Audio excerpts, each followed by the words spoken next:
Hello, good morning everybody. Now I am going to describe, take a lesson about articles. Articles ಅಂದರೆ for example articles ಇದು ಕನ್ನಡದಲ್ಲಿ ಬರೋದೇ ಇಲ್ಲ. Articles ಅನ್ನೋದಕ್ಕೆ ಅದು ವ್ಯಾಕರಣದಲ್ಲಿ ಬರಲ್ಲ, ಇಂಗ್ಲೀಷ್ ವ್ಯಾಕರಣದಲ್ಲಿ ಮಾತ್ರ ಬರ್ತಿದ್ದು.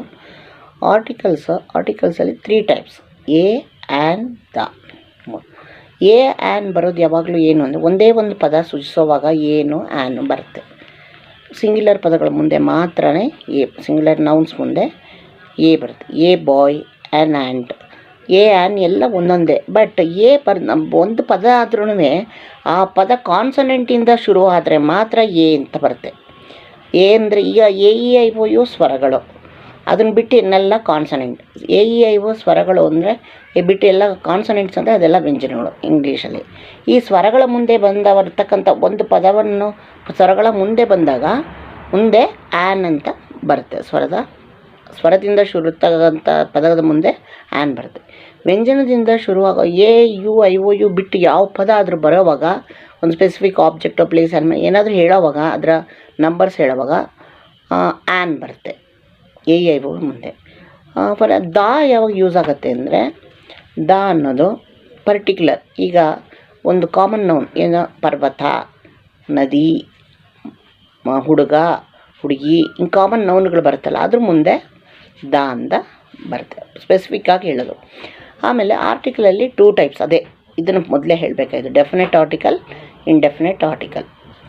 ಈಗ ಡೆಫಿನೆಟ್ ಆರ್ಟಿಕಲ್, ಇಂಡೆಫಿನೆಟ್ ಆರ್ಟಿಕಲ್.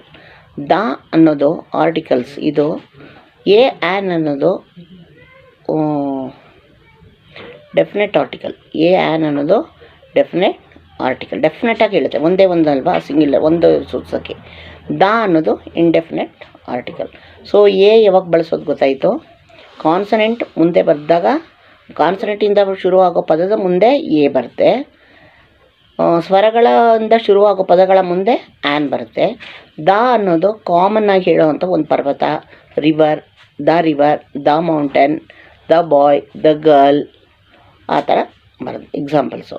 ಈಗ ಆ್ಯನ್ಗೆ ಆ್ಯಂಟ್ ಅನ್ನೋವಾಗ ಎ ಎಲ್ಲೋ, ಇಂದ ಶುರು ಆ್ಯಂಟ್. ಆ್ಯನ್ ಎಲಿಫೆಂಟ್, ಇಂದ ಶುರು an elephant. O an owl, O ಇಂದ ಶುರು ಆಗುತ್ತೆ an owl. An umbrella, U ಇಂದ ಆ್ಯನ್ ಅಂಬ್ರಲ್ಲ. ಇಷ್ಟು ಆ್ಯನ್ಗೆ. Next, Ashoka is the greatest king in India ಅಂತ ಹೇಳ್ತೀವಿ. ಇಲ್ಲಿ ದ ಬಂತು. Ashoka is the greatest king, ಎಂಥ ರಾಜ ಅಂತ ಪರ್ಟಿಕ್ಯುಲರಾಗಿ ಹೇಳುತ್ತೆ, ವಿವರಣೆ ಹೇಳಿ. ಸೊ ದ ಆಮೇಲೆ ಅದಷ್ಟು ಇದು ಬೇಡ. ದಿಸ್ ಬುಕ್, ಈ ಬುಕ್ ಪರ್ಟಿಕ್ಯುಲರ್ ಒಂದು ಬುಕ್ಗೆ ಹೇಳ್ತೀವಲ್ಲ, ಒಂದು ಬುಕ್ಕಲ್ಲಿ ಈಗ ಇದು ಒಂದು ಹೇಳ್ತೀವಿ, ಒಂದಾದರೆ ಎ ಆ್ಯನ್ ಬಳಸಬಾರ್ದ ಅಂತ ನೀವು ಕೇಳ್ಬೋದು.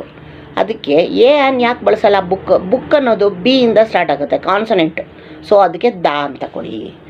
ದಟ್ ಬಾಯ್, ಬಿ ಇಂದ ಸ್ಟಾರ್ಟ್ ಆಗುತ್ತೆ ಬಾಯ್. ಒಂದೇ ಸೂಚಿಸೋ ಬೇರೆ ಪದಗಳು, ಸ್ವರವನ್ನು ಬಿಟ್ಟು ಕಾನ್ಸನೆಂಟಿಂದ ಶುರುವಾಗೋ ಪದಗಳು ಒಂದೊಂದನ್ನೇ ಸೂಚಿಸುತ್ತಲ್ಲ, ಒಂದು ಸಿಂಗ್ಯುಲರ್, ಅದ್ರ ಮುಂದೆ ದ ಬರಬೇಕು. The mountain, the river, this book, that boy, ಇದೆಲ್ಲ ಓಕೆ. ದಿಸ್ ಬುಕ್ ಇದು. ನೆಕ್ಸ್ಟ್ ಇಷ್ಟು ಆರ್ಟಿಕಲ್ಸ್ ಬಗ್ಗೆ. ಈಗ ನೆಕ್ಸ್ಟು ಪಾರ್ಟ್ಸ್ ಆಫ್ ಸ್ಪೀಚ್ ಕೂಡ ಹೇಳೋಣ. ಪಾರ್ಟ್ಸ್ ಆಫ್ ಸ್ಪೀಚ್ ಅಂದ್ರೇನು? ಭಾಷೆ, ಮಾತಾಡ್ತೀವಿ. ಮಾತಾಡುವಾಗ ನಾವು ವಾಕ್ಯಗಳಲ್ಲಿ ಮಾತಾಡ್ತೀವಿ. ಈ ವಾಕ್ಯಗಳಲ್ಲಿ ಅನೇಕ ವಿಧವಾದ ಪದಗಳೆಲ್ಲ ಬರುತ್ತೆ.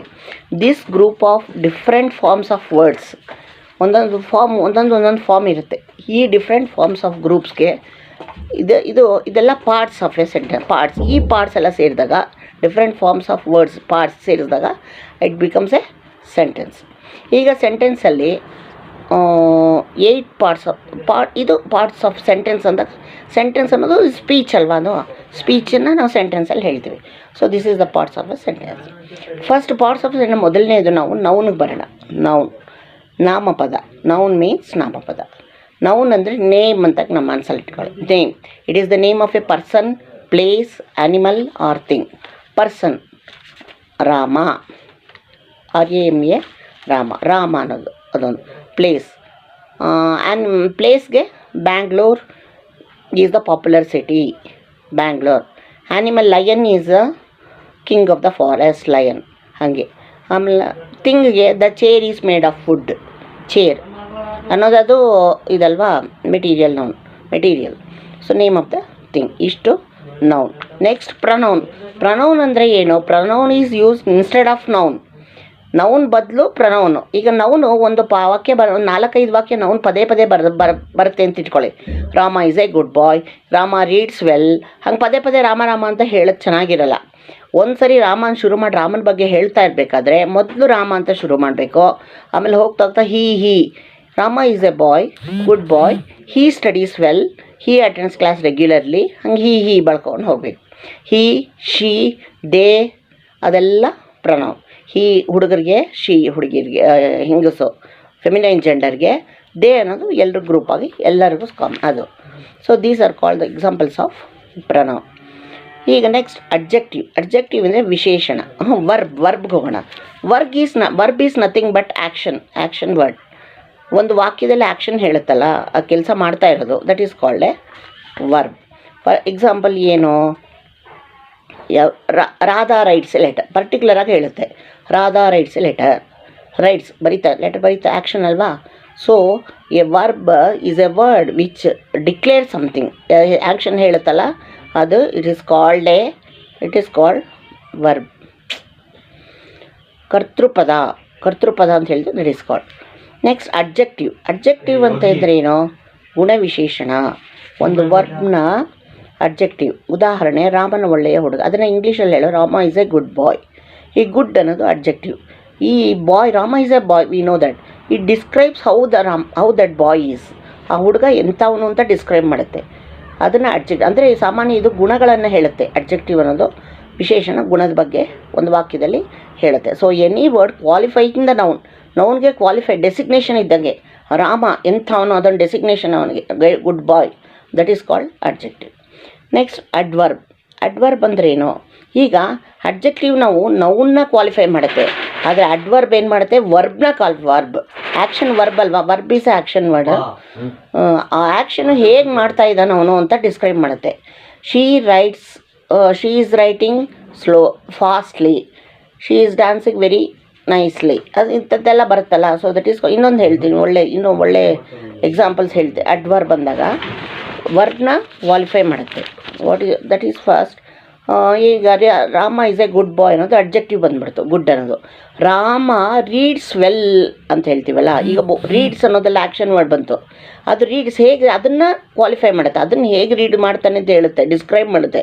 Describing word, it is also called. ಅದನ್ನು ಅಡ್ವರ್ಬ್ ಅಂತ ಕರಿತೀವಿ. So this is the example of the adverb. So next preposition ಅಂದರೆ ಎರಡು ಮೆಟೀರಿಯಲ್ಸ್ ಸಂಬಂಧವನ್ನು ಹೇಳುತ್ತೆ. ಆಮೇಲೆ ಇನ್ನೊಂದು ರೀತಿ ಹೇಳೋದಂದರೆ ಆಬ್ಜೆಕ್ಟ್ ಎಲ್ಲಿದೆ ಅಂತ ಅದರ ಪ್ಲೇಸನ್ನು ಹೇಳುತ್ತೆ. ಈಗ the ball is in the box.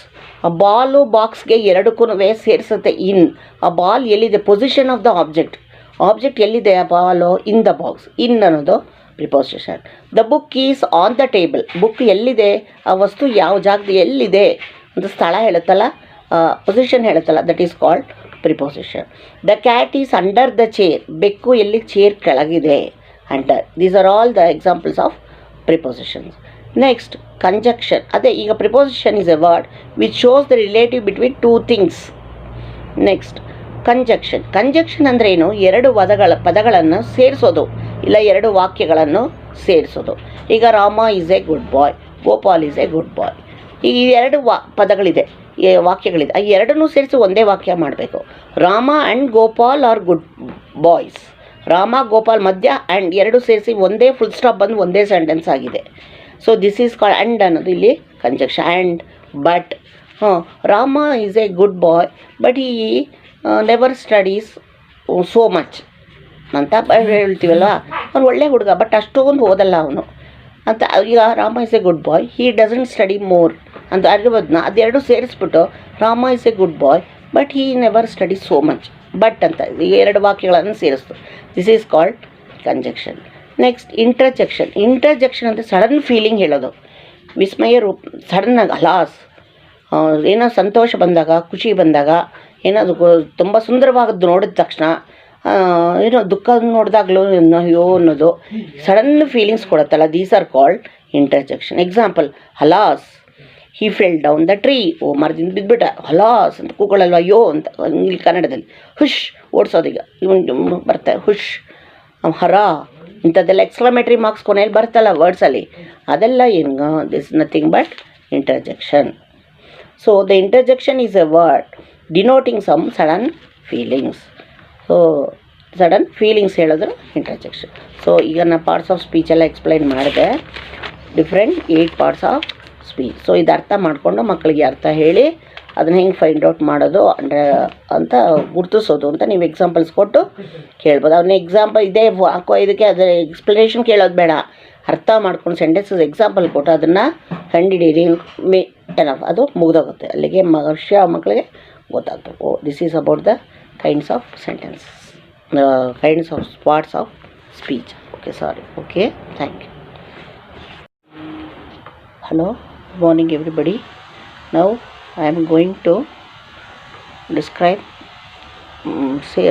take a class about kinds of sentences. First, as everybody knows, kinds of sentences ಅಂದರೆ ವಾಕ್ಯಗಳ ವಿಧಗಳು, types of sentences. What is a sentence? Sentence ಅಂದರೆ ಏನು? A sentence is a group of words which gives complete meaning. ಅಂದರೆ ಒಂದು ವಾಕ್ಯ ಪದಗಳ ಗುಂಪು, ಅದು ಪದಗಳ ಗುಂಪು ಸೇರಿದ ಪರಿಪೂರ್ಣ ಅರ್ಥವನ್ನು ಕೊಡುವ ಪದಗಳ ಗುಂಪಿಗೆ ವಾಕ್ಯ ಅಂತ ಹೇಳ್ತಾರೆ. ಅದರಲ್ಲಿ ಟೈಪ್ಸ್ ಆಫ್ ಸೆಂಟೆನ್ಸಸ್ ಎಷ್ಟು ವಿಧಗಳು? 4 ವಿಧಗಳು. They 4 types of sentences: assertive sentence, interrogative sentence, imperative sentence, exclamatory sentence. Assertive sentence ಅಂದರೆ ಸಾಧಾರಣ ವಾಕ್ಯಗಳು, ಇಂಟರೋಗೇಟಿವ್ ಸೆಂಟೆನ್ಸಸ್ ಪ್ರಶ್ನಾರ್ಥಕ ವಾಕ್ಯಗಳು, ಇಂಪೆರೇಟಿವ್ ಸೆಂಟೆನ್ಸಸ್ ಆಜ್ಞಾರ್ಥಕ ವಾಕ್ಯಗಳು, ಎಕ್ಸ್ಕ್ಲಮೇಟರಿ ಸೆಂಟೆನ್ಸಸ್ ಆಶ್ಚರ್ಯ ಸೂಚಕ ವಾಕ್ಯಗಳು. ಮೊದಲನೇದು ನಾನು ಹೇಳ್ದಂಗೆ ಸಾಧಾರಣ ವಾಕ್ಯಗಳು, ಅದಕ್ಕೆ ಹೋಗೋಣ. It is called as assertive sentences. Assertives in these sentences there will be no meaning of speciality, or any kind of impression. Simple sentence assertive, ಏನು ಇಂಪ್ರೆಷನ್ಸ್ ಎಲ್ಲ ಇದರಲ್ಲಿ, ಓ ಅದು ಹಿಂಗಿದೆ, ಏನು ಡಿಸ್ಕ್ರಿಪ್ಷನ್ ವರ್ಡ್ಸು ಏನೂ ಇಲ್ಲ, simple sentence. There will be nothing but a statement or declaration. ಏನೂ ಇರಲ್ಲ, ಒಂದು ಸೆಂಟೆನ್ಸ್ ಇರುತ್ತೆ, ಡಿಕ್ಲೇರ್ ಮಾಡಿದೆ ಅಷ್ಟೇ, ಅದೇನು ಅಂತ ಹೇಳಿದೆ ಅಷ್ಟೇ. Only certain assertion they are made in the sentence. For example ಏನು, Srinivasa is my friend. Srinivasa ಅನ್ನೋದು ಸಿಂಪಲ್, ಮೈ ಫ್ರೆಂಡ್ ನನ್ನ ಸ್ನೇಹಿತ ಅಷ್ಟೇ. ಒಳ್ಳೆಯ ಸ್ನೇಹಿತ ಇದು ಅದು ಏನು ಡಿಸ್ಕ್ರಿಪ್ಷನ್ ಇಲ್ಲ, ಇರ್ಬೋದು, but Srinivasa is my sentence, is my friend. This is an example for assertive sentence. Next interrogative sentence. ಪ್ರಶ್ನಾರ್ಥಕ ವಾಕ್ಯಗಳು. ಇದು ತುಂಬ ಬೇಗ ಎಲ್ಲರೂ ಕಂಡುಹಿಡಿತಾರೆ, ಬಿಕಾಸ್ ಎವ್ರಿ ಸೆಂಟೆನ್ಸಲ್ಲಿ ಕೊನೆಯಲ್ಲಿ ಪ್ರಶ್ನಾರ್ಥಕ ಚಿಹ್ನೆ ಇದ್ದರೆ ಅದು ಇಂಟರೋಗೇಟಿವ್ ಸೆಂಟೆನ್ಸ್. ಪ್ರಶ್ನೆಗಳನ್ನು ಕೇಳೋ ಸೆಂಟೆನ್ಸಸ್ ವಾಕ್ಯಗಳಿಗೆ ಪ್ರಶ್ನಾರ್ಥಕ ಇಂಟರೋಗೇಟಿವ್ ಸೆಂಟೆನ್ಸಸ್. ಅದರಲ್ಲೆಲ್ಲ where, what, when, whom, how many ಇದೆಲ್ಲ ವರ್ಡ್ಸ್ ಬರುತ್ತೆ ಸ್ಟಾರ್ಟಿಂಗಿಂದ. Where did Ramu go, what is that, when did Radha come, whom did you call, how many books are there on the table, why did you come late, how is your health. So ಇದೆಲ್ಲ where, what, when, whom, how many, why, how ಎಲ್ಲ ಶಬ್ದಗಳು ಈ ಪ್ರಶ್ನೆಗಳಲ್ಲಿ ಸೂಚಿಸುವ ಶಬ್ದಗಳಾಗಿವೆ. ಈ ಶಬ್ದಗಳು ಬಂದು ಕೊನೆಯಲ್ಲಿ ಪ್ರಶ್ನಾರ್ಥಕ ಚಿಹ್ನೆ, they are called as interrogative sentences. Next imperative sentences. Imperative ಆಜ್ಞಾರ್ಥಕ ವಾಕ್ಯಗಳು. ಹೆಸರೇ ಹೇಳಿದಂಗೆ ಆಜ್ಞಾರ್ಥಕ ಅಂದರೆ ಆಜ್ಞೆ, order, it gives an order. For request ಆಗುತ್ತೆ, ಅಡ್ವೈಸ್ ಮಾಡೋದು ಆಗುತ್ತೆ, ರಿಕ್ವೆಸ್ಟು ಆಗುತ್ತೆ. Example, bring that book here, ತೊಗೊಂಡು ಬಾ, ಕಮ್ಯಾಂಡ್ ಅಲ್ವಾ ಅದು. ಪ್ಲೀಸ್ ಲೆಂಡ್ ಮೀ 2 rupees, ದಯವಿಟ್ಟು ನನಗೆ ಒಂದು 2 ರೂಪಾಯಿ ಕೊಡು. Always have pity on poor, ಯಾವಾಗ್ಲೂ ಬಡವರ ಮೇಲೆ ಕರುಣೆ ತೋರಿಸು. ಅಡ್ವೈಸ್ ಇದೆಲ್ಲ ಅಲ್ವಾ, ಒಳ್ಳೆ ಗುಣಗಳು ಅಡ್ವೈಸ್ ಮಾಡೋದು, request, order. These are called as imperative sentences. While speaking certain time, ಮಾತಾಡುವಾಗ ನಾವು ಆಪರ್ಚುನಿಟೀಸ್ ಬಂದಾಗ ಸಂದರ್ಭಕ್ಕೆ ಸಕ್ಕಂತ ಮಾತಾಡ್ತೀವಿ, ಆರ್ಡರ್ ಮಾಡ್ತೀವಿ, ರಿಕ್ವೆಸ್ಟ್ ಮಾಡ್ತೀವಿ, ಆಮೇಲೆ ಅದೇ ಅಡ್ವೈಸ್ ಮಾಡ್ತೀವಿ. ಇಂಥೆಲ್ಲ ವಾಕ್ಯಗಳಿಗೆ ಏನಂತೀವಿ, imperative sentence. Fourth, exclamatory sentence.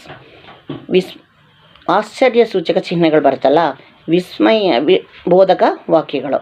ಅಂದರೆ ಆಶ್ಚರ್ಯ ಫೀಲಿಂಗ್ಸ್ ಎಲ್ಲ ಕೊಡುತ್ತಲ್ಲ, ಸಡನ್ ಫೀಲಿಂಗ್ಸ್, ಆಶ್ಚರ್ಯವನ್ನು every sentence ends in a exclamatory mark. Exclamatory mark ಭಾವಸೂಚಕ ಚಿಹ್ನೆ ಎಲ್ರಿಗೂ ಗೊತ್ತಲ್ಲ ಕನ್ನಡದಲ್ಲಿ.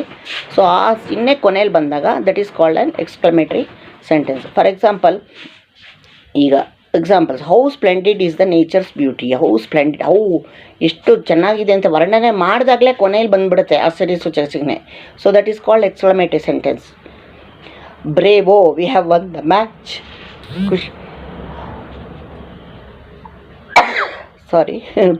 ಬ್ರೇವೋ ಅಂದರೆ ಅವ್ರಿಗೆ ಮ್ಯಾಚ್ ಗೆದ್ದಿರ್ತಾರೆ. ಆಗ ಇನ್ನೊಬ್ಬ ಫ್ರೆಂಡ್ಸ್ ಎಲ್ಲ ಬಂದು ಬ್ರೇವೋ ಬೆಂತಾಡ್ತಾರೆ. Bravo, we have won the match ಅಂತ ಹೇಳಿ. So alas, Lal Bahadur Shastri died for the country as a loss.